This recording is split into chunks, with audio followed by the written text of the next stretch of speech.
여러분, 아직도 은행 예금만 믿으시나요?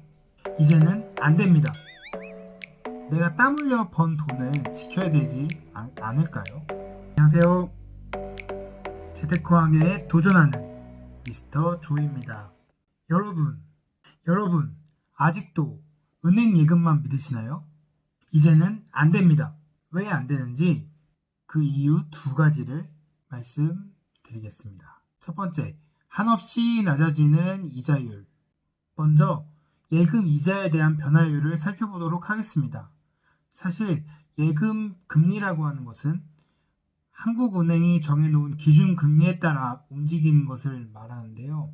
그래서 예금 이자의 변화율은 한국은행 기준금리의 변화율과 비슷한 상관관계로 움직이기 때문에 한국은행 기준금리를 기준으로 한번 이자율 변화를 살펴보도록 하겠습니다.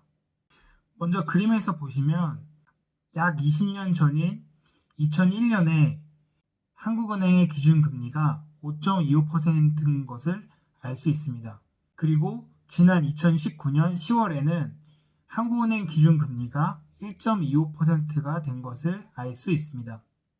약 20년 전과 비교했을 때 4%의 금리가 변동된 것을 볼 수 있는데요. 아주 예를 쉽게 하기 위해서 1년짜리 예금에 1억을 넣었다고 가정하면 2001년도에 5.25%일 때는 525만원, 그리고 2019년에 1.25%로 125만원, 그래서 예금만 했을 때 차이가 400만원이 나는 것을 볼 수 있습니다. 사실 이 부분이 최근 들어 더더욱 사람들이 부동산에 열광하는 이유가 맞물려 있습니다. 부동산은 레버리지라는 것을 일으켜서 예금 금리보다 자산을 더 빠른 속도로 상승시킬 수 있기 때문입니다. 여기서 레버리지라고 하는 것은 쉽게 말해서 어렸을 때 과학 시간에 지렛대의 원리라고 하는 것을 배웠을 것입니다. 즉, 무거운 물건을 들 때 레버리지, 지렛대를 이용하면 작은 힘으로 무거운 물건을 들 수 있다. 요게 레버리지의 정의입니다. 사실 이 정의가 부동산에서는 현재 자신의 현금으로 그 무거운 자산을 드는 것을 말합니다.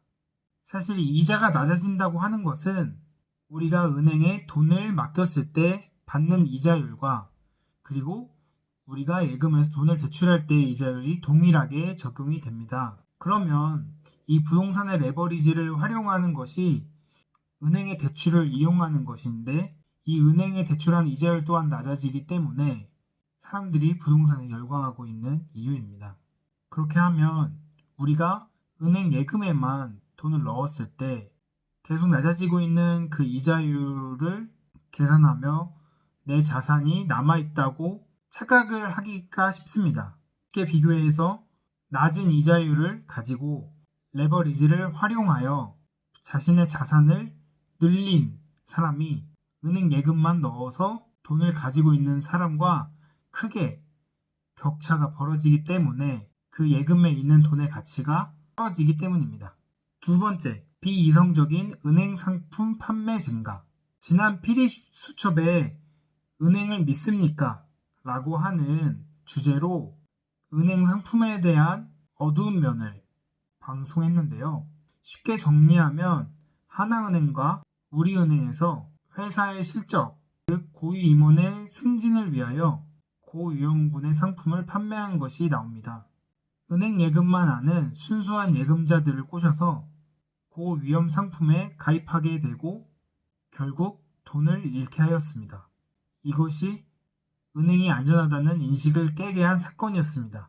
사실 이 또한 경제가 어려워지고 금리가 낮아지면서 예금을 하려고 하는 사람과 대출하려고 하는 사람이 줄어들면서 예금보다 더 높은 이자율을 준다고 사람들을 현혹하여 상품을 판매한 것을 볼 수 있습니다.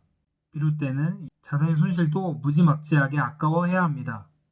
안타깝게도 이러한 자본주의 사회 속에서는 이렇게 몰라서 당하는 것이 악이고 독입니다. 그래서 저희 자신들 한 명 한 명이 더욱더 똑똑해져야 되고 강해져야 합니다. 오늘은 이렇게 은행 예금만 답이 아니라고 하는 사실에 대해서 말씀을 드렸습니다. 결론은 본인의 자산은 본인이 지켜야 한다. 이자율이 한없이 낮아지는 지금의 상황에서는 은행 예금과 같은 수동적인 자세로 있을 때 부자는커녕 알거지가 되어버릴 것입니다. 그래도 내가 땀 흘려 번 돈은 지켜야 되지 않을까요?